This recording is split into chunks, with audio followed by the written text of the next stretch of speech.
Salam sahabat semua, mungkin anda di kalangan sahabat yang belum bertemu jodoh yang sesuai. Di sini saya mengesyorkan satu doa yang boleh diamalkan iaitu doa dari surah Al-Anbiya ayat 89 yang bermaksud, Wahai Tuhanku, janganlah engkau biarkan daku seorang diri, dan engkaulah jua sebaik-baik yang mewarisi. Walaupun ayat ini asalnya tentang permohonan zuriat, ulama menyebut ia juga boleh diamalkan untuk memohon pasangan yang solehah, kerana zuriat tidak akan datang tanpa pasangan. Sahabat juga boleh bacakan doa berikut. Ya Allah, sebagaimana engkau perkenankan doa Nabi Zakaria, kurniakanlah aku pasangan yang baik, yang menenangkan hati, beriman, dan membawa aku dekat kepadamu.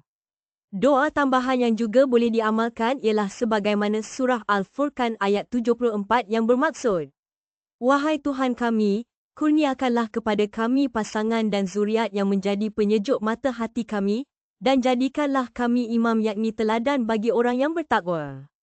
Amalkan doa-doa ini dengan yakin dan sabar. Kadang-kadang doa untuk jodoh ini bukan hanya meminta seseorang hadir, tetapi juga mempersiapkan diri kita menjadi orang yang baik untuk pasangan yang baik.